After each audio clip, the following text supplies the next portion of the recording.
kicking backhoe. We're recording.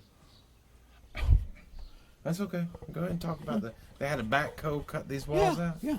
Hey, that cat, before he built that new road, he came. I saw that. I saw. You saw that?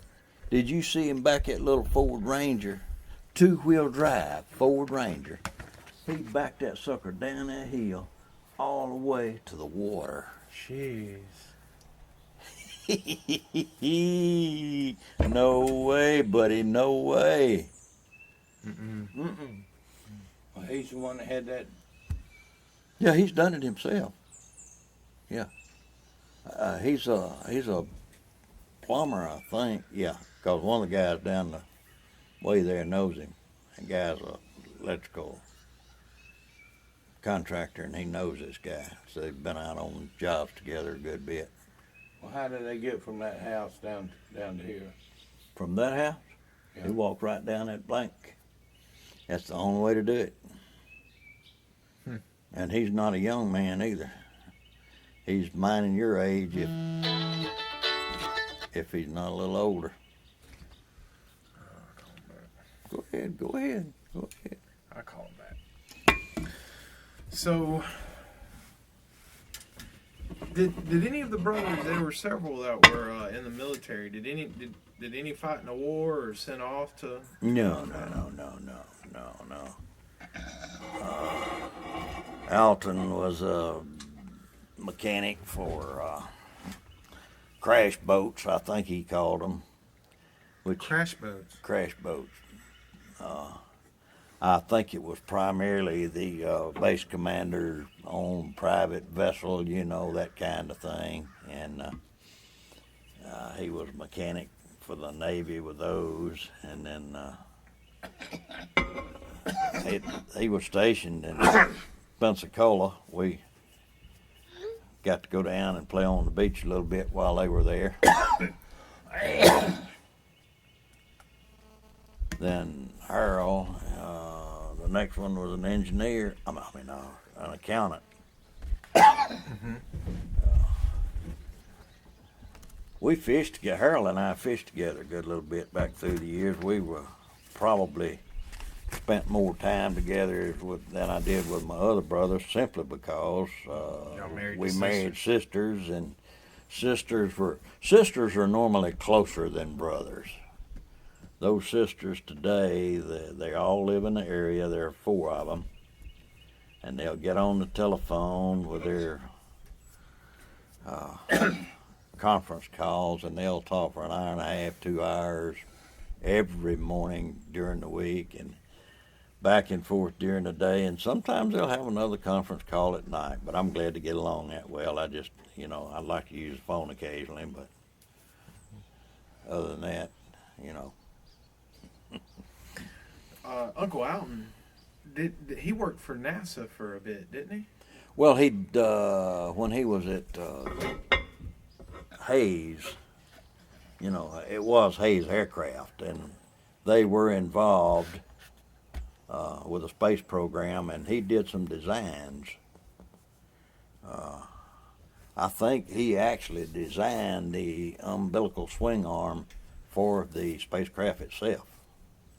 So he was, despite the fact he was a hand, he's a pretty sharp trooper. You call that an umbilical swing arm? Yeah, just part of the landing. Okay. And they actually used that design? Oh yeah. What, do you know what rocket or? No, I don't have any idea. That was too many years ago. Yeah. What did he tell you about working with the space program? Well, actually, when I worked for Hayes for just a very short while, I got to go to the Chrysler building in Huntsville and work with a bunch of engineers. And that was quite, of course, I was not an engineer by any stretch of the imagination, but being a draftsman, I got to do some of the little mechanical type drawings and hear all the engineer stories, and it was very, very, very interesting. But of course, it's all classified, and we were not privy to it. if the three of us, for instance, were working on a classified project, you'd have a page, I'd have a page, he'd have a page, and nobody knew what the other guy had. Times have changed. And I mean, back in those days, we would not even think about looking over the other guy's shoulder. You know, that was just, no, you didn't even think about it. It didn't ever cross your mind. Do you remember? I'm going to talk about a couple different historical events that were big in the 1900s, and just talk about your reaction, what you thought, the community. For example, let's talk about the Cold War. That would have been in the 60s. Well, of course, the Cold War spread longer than the 60s, but a lot of the big events like the Cuban Missile Crisis and such would have occurred in the 60s. What do you remember about the Cold War? Cuban crisis primarily. Okay, tell me about that. That's a scary time? It was for me because that's when I was in the military. Okay. And I was, at that particular point in time, I was on a big SAC base, which is Strategic Air Command, but we were a ADC unit, just stationed on that SAC base. We were the headquarters for... I hope he comes down so Shane can see that. No, I don't think he's coming down. No. We were the headquarters for the North American Air Defense Command. Okay. The building that I was in, the walls were probably thicker than this boat is wide. And they had a computer system that guys like you would just look at and laugh. But they were humongous. But it was state of the art at that time. Mm-hmm. And but I remember they deployed our aircraft, and what few we had, I can remember stories about those guys sitting on the runway with the engines running. You know, a lot of folks don't realize just how close we came to being in war, real war. And I guess we'll have to give JFK a little credit there, but that was a one time that I had to pull a little guard duty, and I did not like pulling guard duty. What did you not like? Cold? Cold, man, it was cold. And God, he's gonna walk down here with that little, is that a baby girl or? She looks about 8 or 9 or 10. I don't know. So it was cold during guard duty. Oh man, yeah. Yeah. Oh, she just fell. Where'd she fall? Oh, they're braver than I am. Okay. When, you know, my generation and younger, you know, when we think of JFK, he's big. You just mentioned him and giving him a little credit. He's become such a figure of history that he's almost beyond partisanship. You know, what did people back in the day? What did your parents think? What did you guys think of JFK? Well, think of JFK. We thought at that time he was a stinking Democrat. But by today's standards, I would love to have JFK. If you were to hear that man talk about our nation and the problems and the needs, you would swear that he is a full-fledged, registered, blue blood, dyed-in-the-wool Republican today. That was the kind of leadership that we had in those days. That's no good walk talking to that baby up there. That's not a baby, is it? Did your White Road comes all the way down. She can walk the road. I'm Yeah. sorry. No, that's okay. It's okay. Did your parents talk about politics much? No, not at all. Is that something different today, you think? Topic? Because politics seems like everybody talks about politics. Yeah, you got to now. It's an integral part of your life. You can't escape it. Situation we're in is very, very dire. Very dire. Did your parents talk about the Depression much? Did No. you ever hear any stories of the Depression? No, not really. Not really.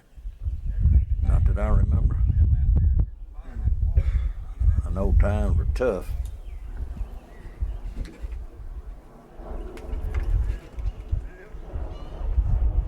This is a little girl. She could have walked down that road. You gonna let her fall? Where are they coming from? Just right around the hill there, I guess. Yeah, that road goes all the way up there, and goes see back to your left over there. The road goes straight down, then straight back toward his boat. What about Vietnam? Really don't know a lot about Nam. Knew a few folks who were there. Buddy Graham on board around the service station there that we grew up with, he was in Nam. And a few other folks I've talked to through the years were in Nam, but How about the protests back home during the Vietnam War? I think it was pitiful, pathetic. I think so today. I think if someone goes to combat, gives of their, I just think they should be treated as heroes and not spit on and all that kind of stuff. Right. But I got a different view, I guess, than most folks do of war. What's your view of war? My view of war, if you're going to war, and I don't mean we yeah-yaing and we fussing and we arguing and we yeah-yaing, I mean war. You clean them out. You do like God did. You Totally. take no prisoners. You go to war. If it takes bunker busters, use them. If you got to clean out a mosque that's where this dude has run out there and killed 6 of your guys and he runs back in the mosque because it's filled with women and kids, sure hate this, boom. It's war. It's not this garbage we're playing today. That's what I say, my view is different. Look at that, that's how they be. When do you think it changed? Oh gosh, it's been a gradual change for a number of years, probably. I don't know really that America's ever had that mindset, but that's probably always been mine. And you know, we're the strongest nation in the world. I don't know how long we're going to stay that way. I mean, we're giving away, we're losing our freedoms every day. We're becoming weaker and weaker and weaker in every category that you can possibly name. And Why do you think that is? I think we're just becoming a nation of entitlements. Be frank and honest with you. Okay. It's a gimme, gimme, gimme, gimme. My name's Jimmy, gimme. Well, that brings up LBJ, Lyndon Baines Johnson. Mm-hmm. What do you think of old President Johnson and the Great Society? I think it's a bunch of bunk. All of his gobbledygook, and then come to find out he's got a bunch of black folks down in South Alabama that he's treating like pure dirt. LBJ? Yeah, his wife owned, you had never heard that story? Go ahead and tell me. She owned a bunch of property down there somewhere and had a bunch of blacks on it that were just in abject poverty. And then him as the president of the greatest nation in the world. Oh, I don't need to get started on politics. Well, I mean, I'd love it, but so was this like rental property? I really, I don't know. I know there's a lot of farmland involved. Okay.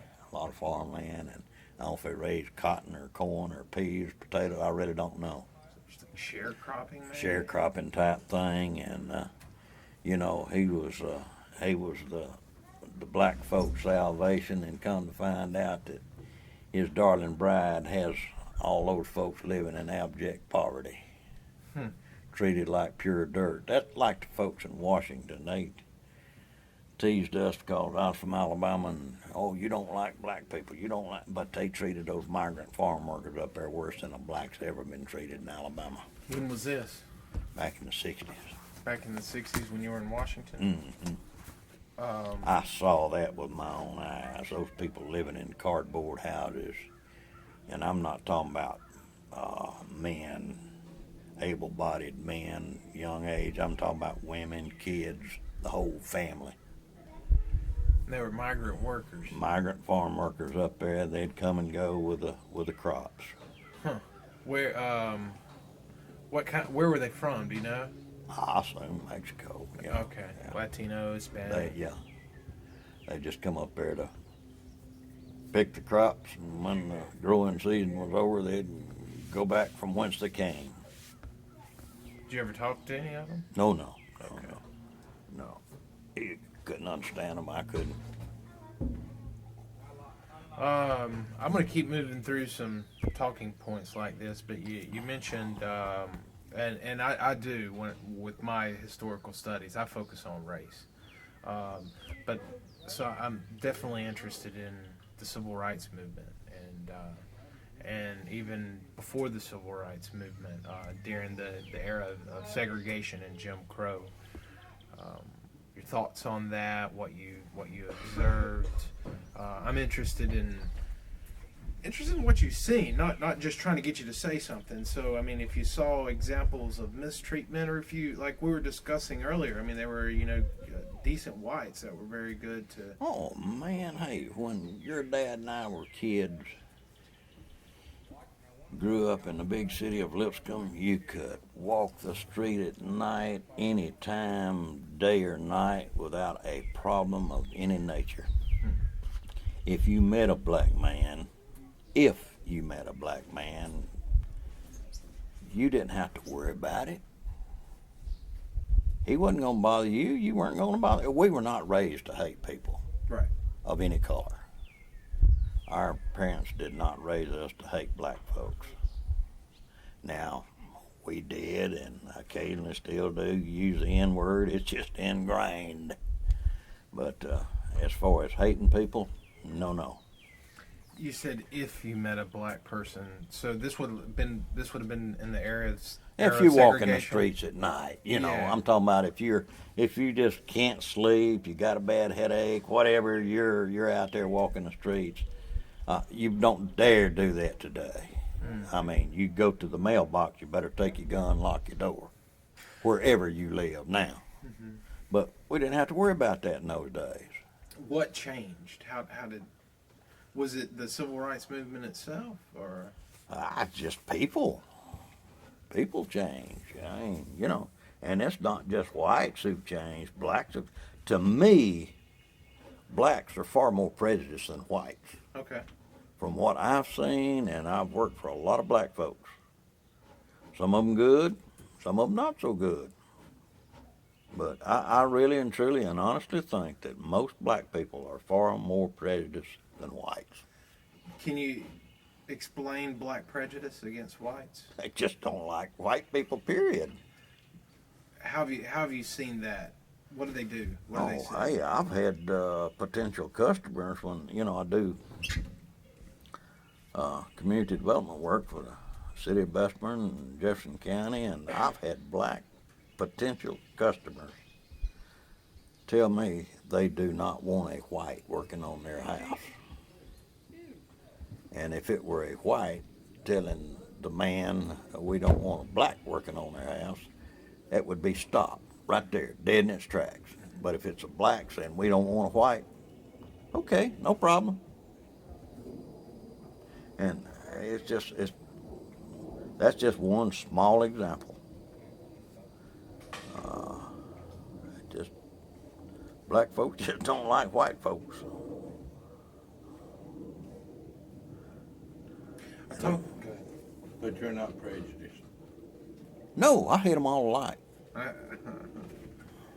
Hate all black people alike? Yeah, I hate them all alike, don't you? Why do you hate them? Oh, I'm playing. Okay. Because you're daddy, boy. No. No, you ain't gonna get to heaven hating anybody. That's right. I talked to Joe Santor. It's been I guess about a year and a half, 2 years ago. He talked about the busing and how things changed in Lipscomb with the civil rights movement and the boycott in Montgomery and blacks demanding their rights on buses. Did you see? And he says after that happened is when things became more dangerous. And Yeah, I think that really was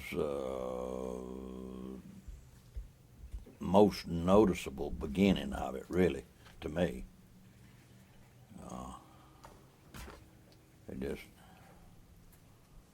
I think really the blacks have been taught from birth. Hey, that white man done took your what you supposed to have. He done held you down. Now it's your turn. Get it. I really think that's their mentality. And I think that is basically the beginning of it. And when your dad and I were kids, we just didn't have that problem. You could go out of town, close your door to keep the wind and the rain out, not even lock it, and come back home, it'd be right there. Nobody bothered anything. But culture's changed with the time. Just not a good thing anymore. Black and white relationship is deteriorating. And I think our illustrious president has a lot to do with that. I think he has purposely divided our country. I think it's culture. along the color line. Mm-hmm, absolutely. Don't you? Um, I'm going to put you on the spot. I'm going to ask you a question. Do you not? Honestly, be honest with me. Do I think that Barack Obama has divided our country across the color line? Yeah. No. How can you not? How do you? Why do you think he has?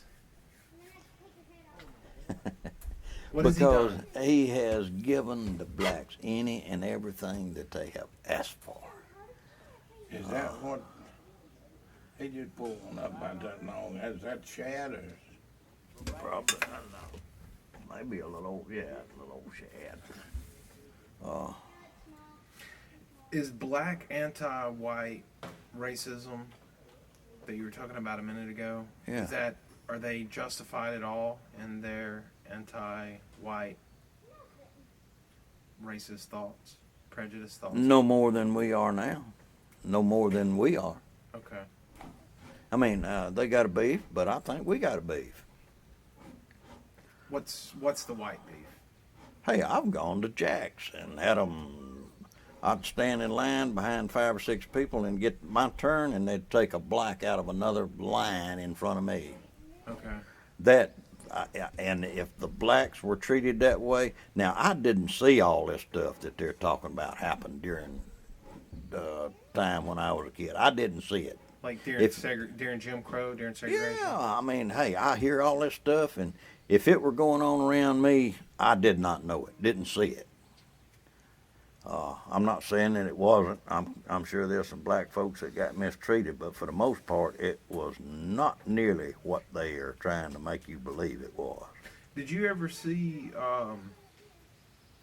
Dr. Martin Luther King Jr. when he was on TV? If I did, I'd cut him off like I do Barack Obama. Really? Absolutely. Okay.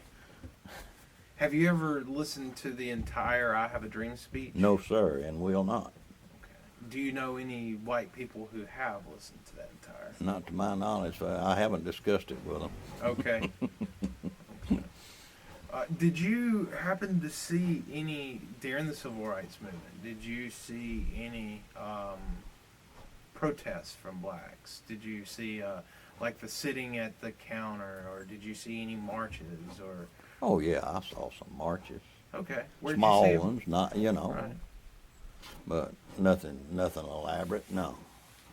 Never Where'd you saw see it. a march at? And they came from big city of Brighton, marched through Brighton into Lipscomb. Remember that, big bad brother? When was that? Oh gosh, that was probably in the late '60s, early '70s. I'm not sure. Okay. Mr. Avery was police chief. You don't remember it? But I mean, The we Abrams just was the police did chief? not have the problems that they're depicting. What were they They depicting? were not there. What were they depicting? Oh, as if black was, you better get out of town. Don't let the sun set on your head. Those kind of signs that you hear, yeah. like in I mean, that Coleman. just, yeah. And perhaps I never saw the sign. It may be real. But they're saying, you know, today that that's the way all whites treated all blacks, and it's just not so. Okay.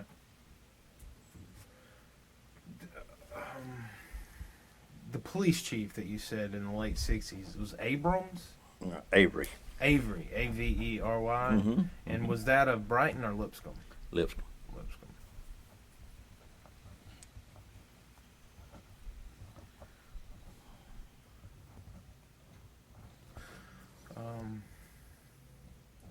Let's see. Were you? Do you remember the when they the Bull Connor in Birmingham '63 with when they had the dogs and the fire hoses? Oh yeah. Is that big news? And Yeah, that was big news and should have been. But I don't know. I wasn't very old at that point. But, and really, it's really back to my old broken record. I just don't believe that they were treated like they're saying they were treated. okay. I didn't see it. I did not see it. There was only one real racial thing that I have ever witnessed that I sort of backed up. What was that? That was Mr. Mayor, Mr. Bill Ivey. I was sitting over in front of the fire hall, we're just chit-chatting.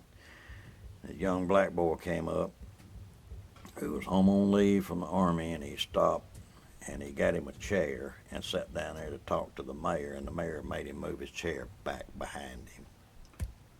Bill Harvey did that? Bill Ivey did that. Bill Ovey. Yeah. O-V-E-Y? Olvey. And that's of Lipscomb? Yeah. He made him move his chair back behind him. And now that's the closest I've seen or ever saw, me personally, seeing them mistreated. We were not taught to mistreat black, white, green, pink, or purple. Never have, never will, simply because of their race, the color of their skin. How much interaction, growing up before the actual civil rights movement, how much interaction did you have with blacks? None. None. Little to none. Little to none. When we were little fellas there, there's two black families lived back behind us. Was it Helen? Yeah. And We her- played in their yard, man. Really? And Yeah. they came and played with us in our house. Just, The kids? yeah, we ate with them, they ate with Yeah. us. Yeah. But I mean, I was little bitty. And when we moved down there by the school, you remember that old black man that they called him preacher? Yeah. He, we saved scraps for him because he had a hog, and he'd come by there and pick up our table scraps and feed his hogs. Super nice. old man. Yeah, good people. And there's no way on the sun we would have knowingly hurt those people. Dad, if you don't mind me asking, I remember there was somebody down the street, I think it was from Mama's and Lipscomb, and they used to, I think they had a shop, and Cousin Ray. Cousin Ray, yeah. Cousin Ray. Can you tell me about Cousin Ray? Gary can. Okay. I'll let your daddy tell you about Cousin Ray. R-A-Y? R-A-Y. Tell me about Cousin Ray. Cousin Ray was a great big old humongous rascal. I think he was born in Alabama, and his mother and daddy moved to Detroit when he was just a baby, very, very young. His dad, I don't know, I think his dad passed away, and he had married by that time and had a little boy. And he says, now I'm going to use his words. Okay. He says, I had my mama by the hand on her dying bed. And she got me by the hand and said she wouldn't turn me loose till I promised her that I would take my child back to Alabama and raise my child in Alabama. And he said, I promised my dying mama that. And he says, that's the dumbest thing a Yankee nigga ever did. He called himself nigger. He sure He did. did? Yes, sir, he did. But he was an excellent welder. And old Beavers was putting siding on his house, and he wanted to replace his front post. He had bricks up so high, and he had wooden posts 4 or 5 feet, whatever it was. Anyhow, he was going to go over to Cash and Carry and get him some wrought iron to put on there. I said, no, that's too heavy for those little old light things. He said, well, do you know anybody can make me some? I said, yeah, old Ray make you some. He said, well, you know him, you go up there with me? I said, sure, get in the truck. We went up there, and old Ray was in his shop and came back down with us. He had his pen. He'd drawn him a picture. He had his tape measured. And when Miss Beavers walked out the front door, she never said a word. Ray never said a word. He wrote his measurement down and looked up and spoke to her. Hello, how are you, ma'am? I said, Miss Beavers, I said, don't blame me. Don't blame me. I had nothing to do with it. I said, I tried to tell him you didn't want no nigger working on your house. She didn't know whether to try to crawl under a cigarette paper, go back in the house, and he looked at her and just died laughing and said, don't let this little honky get to you, ma'am. So I got all kind of white girlfriends. He was a mess, buddy. And you could see him at Penny's or wherever, and he'd scream at you across the store.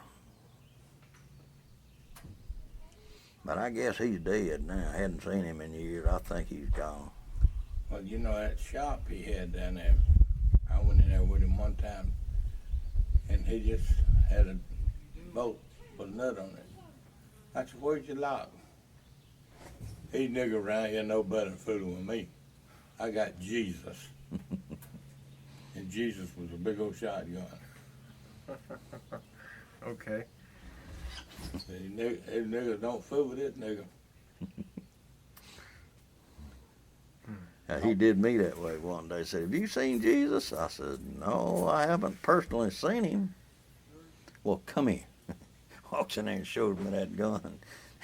He said, that's the reason these niggas don't mess with me. About 3 days later, they broke in his shop and stole his gun.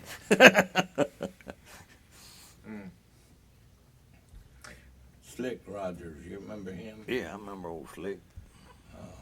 One of his daughters, Laura, used to babysit Shane and Derek. And me and Linda was going somewhere, went by Cousin Ray's place. And I just stopped, went in. I said, cuz, I got a little white girl out here I need you to go nigger for.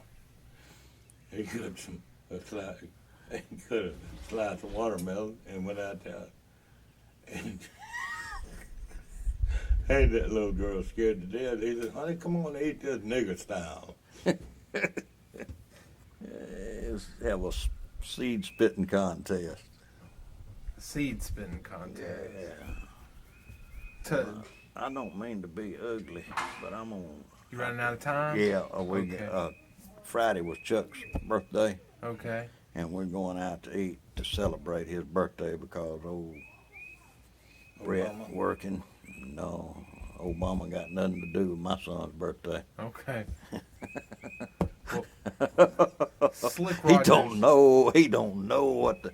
inside of a whorehouse looked like. Okay. Slick Rogers, was he a white guy or a black guy? He white. White guy. Oh, Gary, thank you for taking the time, and maybe here Hey. again, and we'll get some more stories out Yeah, of it. be a little better prepared, maybe. Oh no, you got it like an hour and 40 minutes right now. But I'm gonna. You got anything else to say on tape? Before I send this Nothing but to your daddy's Obama? ugly. You got my sympathy. Okay. Thank you. I'm gonna go ahead and stop it.